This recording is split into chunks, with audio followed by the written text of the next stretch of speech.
Health is wealth, ये आपने सुना ही होगा और सभी लोग जानते हैं। स्वस्थ अगर हम हैं तो वही हमारे लिए धन एवं संपत्ति भी है और तभी हम अपने जीवन की गति को आगे बढ़ा सकते हैं। नमस्कार, मैं सत्येंद्र कुमार सिंह। लोगों की डिमांड पर मैं यह एक सीरियल चला रहा हूँ प्रदूषण पर। हमारी जिंदगी प्रदूषित हवा में या प्रदूषित जल लेकर के या प्रदूषित ध्वनि लेकर के अगर हम चलेंगे तो हमारी जिंदगी जो है वह कुछ न कुछ कम हो जाती है। यह हम नहीं कह रहे हैं बल्कि स्वास्थ्य विभाग के एक्सपर्ट का कहना है।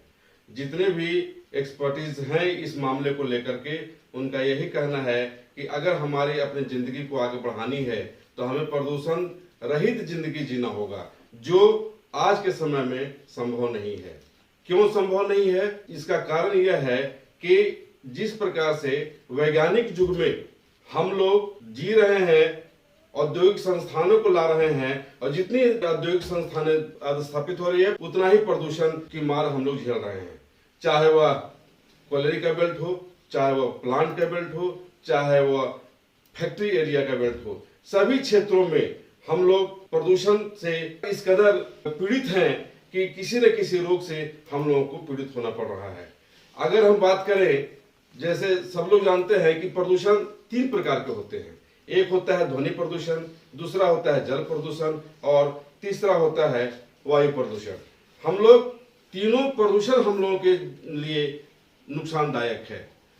अभी हाल ही की बात अगर हम करें, जल प्रदूषण को लेकर के एक विधायक है सरजू राय, उनकी पहल पर वो दामोदर बचाओ अभियान के अध्यक्ष भी हैं और वो जहां से ये दामोदर नदी शुरू होती है वहां से लेकर के अंतिम तक, यानी पलामू में शुरू होती है किसी स्थान से, पलामू से लेकर के बंगाल की खाड़ी तक, जहां जहां भी ये नदी गुजरी है वहां का जल प्रदूषित हो गया है। चाहे वह कुनार नदी हो जो इसका सब बगल में है, कुनार नदी भी प्रदूषित है, उसका भी बचाव के लिए सरजू राय प्रयास कर रहे हैं, लेकिन यह संभव नहीं हो पा रहा है कि वह जल को प्रदूषण रहित बनावे। इसका कारण है कि आसपास में या तो कोयलरी क्षेत्र है, खदान के एरिया है, या फिर बोकारो थर्मल है, चाहे वो चंद्रपुरा थर्मल हो, यानी पावर प्लांट है। पावर प्लांट से जितनी भी छाइयां निकलती है वो सभी छाई चला जाता है कुनार नदी में, चला जाता है दामोदर नदी में और नदियों में जाकर के वह जल में मिल जाता है और मिल जाने के बाद वह प्रदूषित होता है। उस जल को पीने के बाद कई तरह की बीमारियां होती हैं। अगर हम बात करें दामोदर नदी की, तो दामोदर नदी के किनारे जितने भी कोयला खदानें हैं, उन कोयला खदानों से जितना भी डस्ट, चाहे वो वासरी का डस्ट हो या फिर कोयला खदानों का डस्ट हो, वहां से पानी निकल करके जो जाता है नदी में बहा दिया जाता है प्रबंधन द्वारा और उसके बाद वह जल प्रदूषित हो जाता है। उस प्रदूषित जल को पीने से न केवल श्वास की बीमारी होती है बल्कि कई तरह की बीमारियां होती है। जो अच्छे डॉक्टर, जितने फिजिशियन हैं, उन लोगों का यह कहना है कि अगर हमको इस जल को सेवन करते हैं, इस जल का सेवन करते हैं तो कई तरह की बीमारियां होती है हमारे शरीर में और हमारा जीवन 10 साल कम हो जाता है। ये तो होगी जल की बात। वायु प्रदूषण की अगर हम बात करें तो कोयलरी बेल्ट हो, चाहे वह धनबाद के एरिया हो, चाहे वह रामगढ़ एरिया का इलाका हो, चाहे वह CCL हो, BCCL, ECCL, जहां भी है, जहां भी कोयला खदानें हैं, जहां भी रोड पे जो कोयले की धुलाई होती है वहां पे वायु प्रदूषण होता है। वायु प्रदूषण होने का कारण क्या है कि कोयले की धुलाई जब होती है, ट्रांसपोर्टेशन जब किया जाता है तो वह ओवरलोड कोयला होता है और ओवरलोड कोयला होता है जब रोड पर गाड़ियां चलती हैं तो उससे कोयला नीचे गिरता है और फिर पीछे वाली जो गाड़ी आती है उस कोयले को चूरता है और चूरने के बाद वो चूरन बनता है और वही चलते चूर्ण बन जाता है और वो धूल कण होकर के जब भी कोई जाता है तो वह धूल कण उड़ करके उसके शरीर पर आ जाता है। ऐसी स्थिति में जिस किसी भी क्षेत्र में अगर आप जाएं, चाहे आप झरिया चले जाएं, चाहे बेरमो के किसी इलाके में चले जाएं, जहां भी आप जाएंगे, जहां भी कोयले खदानों का कोयला ट्रांसपोर्टेशन ऑन रोड होता है, जो चालू रोड पर किया जाता है, वहां बाइक से चलने वालों को काफी परेशानी का सामना करना पड़ता है।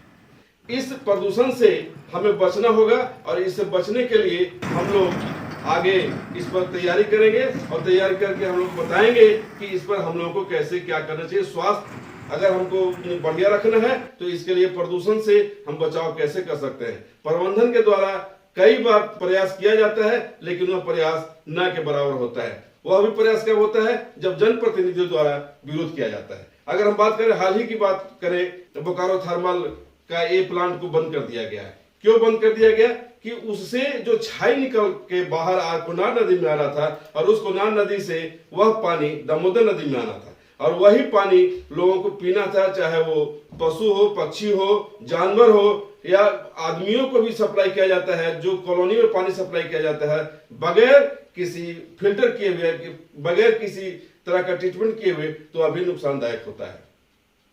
इसका विरोध सरजू राय ने, जो विधायक है जमशेदपुर के, उन्होंने दामोदर बचाओ अभियान के अध्यक्ष भी हैं, उन्होंने इसका विरोध किया। यहां से लेकर डीवीसी मुख्यालय तक उन्होंने पत्राचार किया।